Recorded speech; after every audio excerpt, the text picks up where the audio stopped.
নমস্কার বন্ধুরা, আমি গৌরব। আমি আজকে কথা বলবো খাদান সিনেমার ফার্স্ট লুকটা নিয়ে। তা কেমন হয়েছে? আমি কিন্তু অনেকক্ষণ আগে ভিডিও করতে পারতাম, বাড়িতে এত লোক আসছে, মানে এত আওয়াজ হচ্ছে, সরস্বতী পুজো মানে আমাদের এখানে কাটেইনি। তা আমি সেরকমভাবে ভিডিওটা করতেই পারছিলাম না। তা এখন স্নান করে উঠে এখন আমি করতে বসলাম। তা আমি বলবো কেমন হয়েছে। তা আমি বলবো, প্রথমেই বলি যে আজকে কিন্তু খাদান সিনেমার শুটিং শুরু হয়ে গেছে, ঠিক আছে? এখনও এখনও হয়তো দেব শুটিং করছে, যিশু সেনগুপ্ত শুটিং করছে। তা বলবো দারুণ, আমি তো বেশ খুশি। ঠিক আছে, সিনেমাটি ভালোভাবে হোক, মানে শুটিংটা হোক। তাই আমি বলবো যে রায়গঞ্জে কিন্তু গিয়ে এরপরে কিন্তু শুটিং করা হবে, ঠিক আছে? এখন কলকাতায় শুটিং চলছে, রায়গঞ্জেও কিন্তু অনেকটা শুটিং বাকি আছে, তা সেটাও কিন্তু করা হবে। তাই আমি বলবো বেশ, মানে আমি খুশি, ঠিক আছে? এটি 2024-এর বিশাল বড় একটি সিনেমা হতে যাচ্ছে, এখানে বিশাল কাস্টিং। তা আমি বলবো যে যেই লুকটা এসেছে, যিশু সেনগুপ্ত, দেব, ইদিকা পাল আর হচ্ছে সম্ভবত বরখা, এদের চারজনের লুক এসেছে। আর আরেকজনের নাম ভুলে যাচ্ছি, অনির্বাণ অনির্বাণ চক্রবর্তী হবে, যে একেনবাবু করেন। তাদের লুক বেড়ে হয়েছে। আমি বলবো কেমন? তাই আমি বলবো যিশু সেনগুপ্তকে কিন্তু বেশ ভালো লাগছে, মানে যিশু সেনগুপ্তর মুখটা কিন্তু রিভিল হয়েছে। প্রথমে যেই ফার্স্ট লুকটা সেই বেরিয়েছিল, যে এই মানে অ্যানাউন্সমেন্ট টিজারটায়, যেখানে দেখানো হয়েছিল যে যিশু সেনগুপ্তর পাশ দিয়ে মানে এক পাশ দেখানো হচ্ছে, কিন্তু এইটায় পুরো মুখটা রিভিল হয়েছে যে যিশু সেনগুপ্ত সেরকমই মানে খোল নিয়ে দাঁড়িয়ে রয়েছে, খোল বাজাচ্ছে। তিনি দাঁড়িয়ে রয়েছে, তার মুখটা বেশ ভালো লাগছে, কিন্তু বড় বড় চুল আছে, গালে দাড়ি নেই। মানে তাকে যদি অ্যান্টাগনিস্টে যদি দেখানো হয়, আমি ভাবছি যে তিনি ভিলেন, কিন্তু দেখে তো বোঝা যাচ্ছে না। মানে এটিই কিন্তু বাংলা সিনেমায় কিন্তু এর আগে এরকম হয়নি যে যিশু সেনগুপ্ত, মানে যিশু সেনগুপ্ত হোক বা অন্য কেউ হোক, যে এরকম যে অ্যান্টাগনিস্ট যে থাকবে, তাকে কিন্তু মানে দাড়ি থাকবে, একটু রাগ রাগ থাকবে, কিন্তু এরকম মানে যাকে সবাই ভক্তি করবে, কিন্তু সেই যদি ভিলেন হয় তাহলে কেমন লাগবে? তা বলবো যে অনেক কিন্তু সিনেমা বের হয়, সেই সব সিনেমায় কিন্তু কোনো ছাপ থাকে না, যে বাঙালিয়ানার কোনো ছাপ থাকে না। তা আমি এটাই বলবো যে এখনকার দিনে যদি কমার্শিয়াল সিনেমা করতে হয়, তাহলে কিন্তু বাঙালিয়ানাটা রাখতে হবে। তো এই সিনেমা না পুরোপুরি আছে, যেরকম দক্ষিণের দিকে দেখা যায় যে ওখানকার কালচারকে কিন্তু ফুটিয়ে তোলে, এর জন্যই কিন্তু এত মানুষের ভালো লাগে। তা আমাদের এই বাংলার কালচারকে তুলে ধরা হয়েছে, সেটা দারুণ, আমি বলবো বেশ ভালো।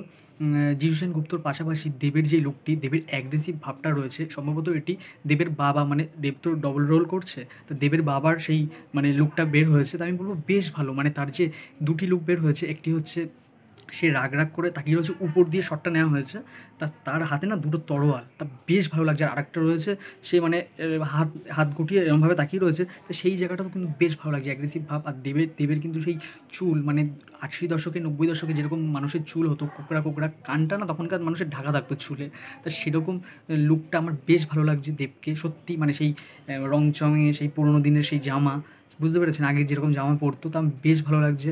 আমি বলবো দেবের লুকটা কিন্তু মানে খুব সুন্দর লাগছে। মানে এই সিনেমায় কিন্তু লুক, মানে সব কিছুর দিকে কিন্তু মানে দেখছে, কিন্তু মানে খুব খাটছে, এটাই বলবো।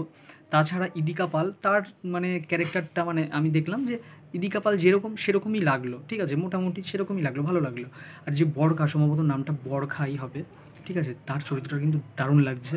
মানে তার লুকটা বলবো, কারণ হচ্ছে এটা না মনে হয় আমরা আদিবাসী বা সাঁওতাল যারা যাদের বলে না, সেরকম কালচারকে কি দেখানো হচ্ছে কি জানি না, যে মুখে বা চোখে, চোখে বলছি কেন, মুখে বা হাতের এখানে মানে লুকটায় তোমরা দেখবে যে একটা না আলপনা টাইপের দেয়া থাকবে, মানে আলপনা ঠিক বলবো না, একটা নকশা টাইপের করা থাকবে, যেইগুলো কিন্তু আদিবাসীরা করে থাকে সেরকম, কপালে হোক বা নাকের এই সব জায়গায়, এই হাতের এখানে এরকম না থাকে। তাই আমি বলবো বেশ ভালো লাগছে কিন্তু এই লুকটা, বরখার লুকটা খুব সুন্দর লাগছে।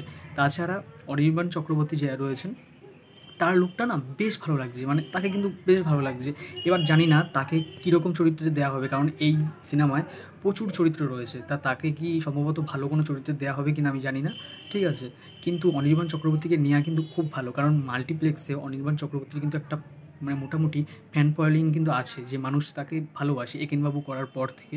তাই আমি বলবো দেব, তাকেও কিন্তু মাল্টিপ্লেক্সে মানুষ যায়, শুধু সিঙ্গেল স্ক্রিনের জন্যই দেবকে যে ভিড় করে মানুষ যায় তা না, দেবের মোটামুটি এখন মাল্টিপ্লেক্সেও ভালো দর্শক আছে।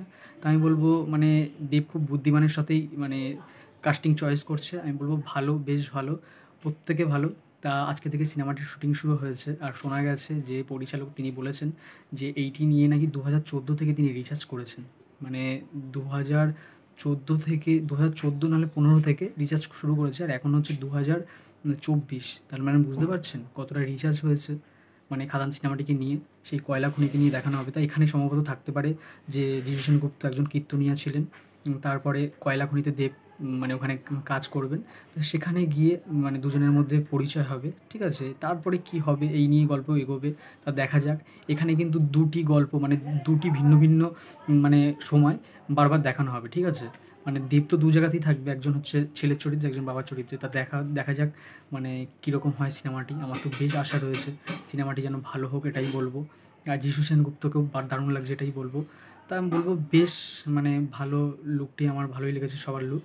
তা এই সিনেমাটি আশা করি ভালোই হবে। 2024 সবথেকে বড় সিনেমা বলাই যায় এটি। তা খাদান থেকে আমার অনেক আশা আছে। তা তোমরা যারা লুকটি দেখেছো তোমরা কমেন্টে কিন্তু জানাতে পারো। আর ভিডিওটি যদি ভালো লেগে থাকে তাহলে লাইক, শেয়ার অ্যান্ড সাবস্ক্রাইব করবে। হ্যাঁ বন্ধুরা, তোমরা সাবস্ক্রাইব করো, ঠিক আছে? তাড়াতাড়ি করো, তাহলে আমি ভালো ভালো আরও আপডেট দেবো। আর সাবস্ক্রাইব যদি তাড়াতাড়ি হয় তাহলে তো আমার একটু, এখন তো ফ্রি ফ্রি করছি, একটু তো ইনকাম তো দরকার নাকি? তা যাই হোক, তোমরা ভালো থেকো, তোমরা সুস্থ থেকো। আর দেখা হচ্ছে তাহলে পরের ভিডিওয়।